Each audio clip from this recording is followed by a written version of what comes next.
షర్మిల కొన్ని ప్రశ్నలు వేసింది, అర్థవంతమైన ప్రశ్నలు వేసింది. ఎస్, గతంలో మేమందరం కూడా మాట్లాడిన ప్రశ్నలే. తను కాంగ్రెస్ పార్టీ అధ్యక్షురాలుగా వచ్చిన రోజు మాట్లాడటం జరిగింది. నేను ఇప్పుడు 2 సంవత్సరాల క్రితం తెలంగాణలో తను పార్టీ స్థాపించినప్పుడు ఇది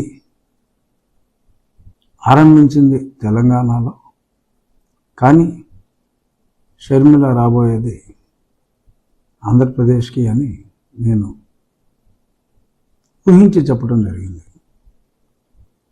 ఊహించి ఆ తర్వాత మొన్న అక్కడ కాంగ్రెస్ వాళ్ళు కూడా కొద్దిమంది నేను త్వరలో పిసిసి అధ్యక్షురాలు కాబోతానని ఒక ఛానల్లో చెప్తే వాళ్ళు తెలియనితనంతో, తెలివి తక్కువతనంతో ఎవరో ఒకళ్ళిద్దరు మాట్లాడటం జరిగింది. ఆ రోజు ఆలస్యం అవ్వచ్చు, ఏదన్నా మాట్లాడామంటే పాయింట్ లేకుండా మాట్లాడి నేను. సో నిన్న మరి ఆ షర్మిల బాణం బాగా దిగింది అన్నకి. మరి తను మాట్లాడిన దాంట్లో ఎటువంటి తప్పు లేదు. తను అడిగింది ఒక క్రైస్తవుడిగా, మరి ఎక్కడో అన్యాయం జరిగింది, నువ్వు ఎందుకు మాట్లాడలేదు అని అడిగింది. సరే, అక్కడ అన్యాయం జరిగిందా లేదా అన్న దాంట్లో నేను వెళ్ళను. అమ్మాయి అడిగింది, తను షర్మిల వారి అన్నని, being a Christian why did you not question అని తను అడిగింది. బహుశా అక్కడ అట్రాసిటీస్ జరగలేదన్న ఉద్దేశంలో మరి జగన్మోహన్ రెడ్డి గారు క్రిస్టియన్ అయినప్పటికీ క్వశ్చన్ చేయలేదా? ఎందుకంటే అట్రాసిటీస్ జరగనప్పుడు ప్రశ్నించవలసిన అవసరం లేదు. బట్ అయినా తను ప్రశ్నించిన విధానానికి సమాధానం yes there are no atrocities అని చెప్తే బాగుంటుంది.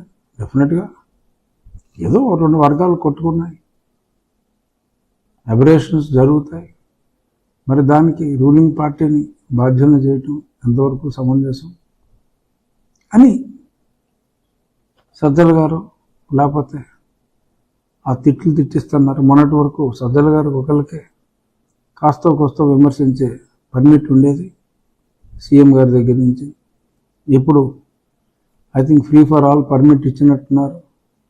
ఒక పక్క సుబ్బారెడ్డి చిన్నాన్న, ఇంకో పక్క మేనమావ రవీంద్రనాథ్ రెడ్డి, ఇంకా ఆవిడపడితే ఆడు సోషల్ మీడియాలో, వైసీపీ సోషల్ మీడియాలో మరి ఇష్టం వచ్చినట్టుగా క్యాంపెయిన్ చేస్తున్నారు, చెడ్డగా మాట్లాడుతున్నారు.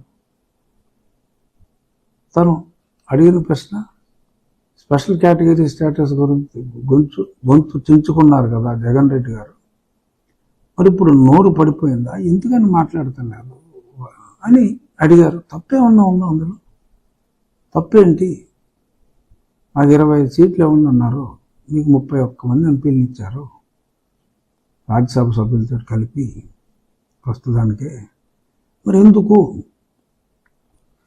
నోరు మూసు కూర్చున్నారు అని అడగటం తప్ప, 3 రాజధానులు అన్నారు, ఒక్కటి కూడా కట్టలేదే అని అడగటం తప్ప, నువ్వు 3 అన్నావు కదా, అమరావతిని కంప్లీట్ చేసుకోవచ్చు కదా, వైజాగ్ అలాగే ఉంది కదా, చేసింది ఏమీ లేదు అని చెప్పి పిసిసి అధ్యక్షురాలు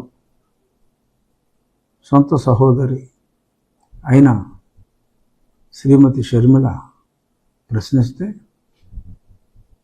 శ్రీ జగన్మోహన్ రెడ్డి గారు అనుచరుల్ని ఉసిగొల్పటం, బూతులు తిట్టించటం, నీచంగా మాట్లాడించటం, ఒక స్త్రీని న్యాయమా అని వాళ్ళ మహిళా లోకం ప్రశ్నిస్తుంది. అంటే సొంత చెల్లినే గౌరవించిన వ్యక్తి ఇంకా మహిళలకు ఏం గౌరవం ఇస్తాడు?